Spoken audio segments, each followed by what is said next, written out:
Kali ini saya akan menceritakan satu dari 7 kanda yang terdapat dalam cerita Ramayana, yaitu Aranyakakanda. Dalam Aranyakakanda diceritakan bagaimana perjalanan Rama, Laksamana, dan Sita di pengasingan mereka di dalam hutan. Dikatakan dalam kanda ini bahwa Rama dan Laksamana kerap membantu resi yang sering diganggu oleh para raksasa. Dalam keseharian mereka membantu para resi ini, mereka berjumpa dengan seorang raksasa perempuan yang bernama Surpanaka. Surpanaka diketahui menaruh hati dan jatuh cinta pada Rama. Laksamana yang mengetahui fakta tersebut akhirnya memotong telinga dan hidung milik Surpanaka. Surpanaka yang merasa geram dan dipermalukan akhirnya mengadu pada sang kakak, yaitu Rahwana, raja dari para raksasa dan memiliki 10 muka.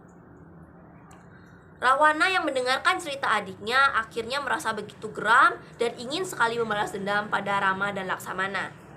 Sebelum itu, Surpanaka juga tidak lupa mengatakan pada Rahwana bahwa Rama memiliki istri yang begitu cantik bernama Dewi Sita. Rahwana yang memutuskan balas dendam akhirnya berencana menculik Sita dan dibantu oleh Marica, teman Rahwana sendiri. Marica menyamar sebagai kijang emas, turun dan menari-nari, meloncat-loncat, serta berlari-lari kecil di depan pondok perkemahan milik Rama, Laksamana, dan Sita. Sinta yang melihat itu merasa tertarik. Dia meminta Rama untuk memburu kijang emas tersebut. Rama yang mengiyakan permintaan Sita kemudian pergi dan memburu kijang tersebut. Tak selang beberapa waktu, Sita dan Laksamana yang menunggu di pondok tiba-tiba mendengar suara jeritan yang merupakan suara jeritan kijang yang berubah menjadi raksasa. Namun dikiranya oleh mereka bahwa itu merupakan jeritan dari Rama. Akhirnya dengan penuh khawatir, Sita meminta Laksamana untuk menyusul Rama.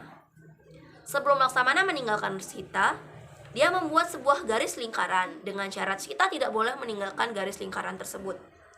Sita menyetujuinya dan kemudian Laksamana menyusul Rama. Selang beberapa waktu kemudian, datanglah seorang Brahmana yang kelihatan begitu kelaparan dan kurus kering. Brahmana tersebut meminta pada Sita agar diberikan sedikit nasi untuk dimakan. Sita yang merasa iba kemudian memberikan nasi kepada Brahmana tersebut sampai lupa bahwa dia tidak boleh melewati lingkaran yang sudah dibuat oleh Laksamana. Dengan cepat raksasa tersebut pun berubah menjadi Rahwana dan kemudian menarik Sita keluar dan diculik. Setelah beberapa waktu berlalu, Rama dan Laksamana akhirnya tiba di pondok perkemahan mereka. Namun, mereka tidak menemukan keberadaan Sita. Akhirnya, mereka mencari Sita kemana-mana. Berselang beberapa waktu, mereka bertemu dengan burung Jatayu. Burung Jatayu menceritakan pada Rama bahwa Sita telah diculik oleh Rahwana. Dan sebelum itu, Jatayu sempat bertarung dengan Rahwana. Namun, dari pertarungan tersebut, Jatayu terluka parah. Setelah Jatayu menjelaskan segalanya sedetailnya pada Rama, dia pun meninggal dunia. Sekian cerita yang terkandung dalam kanda Aranyaka atau Aranyakakanda dalam kisah Ramayana. Jika ada kekurangan, saya minta maaf. Terima kasih.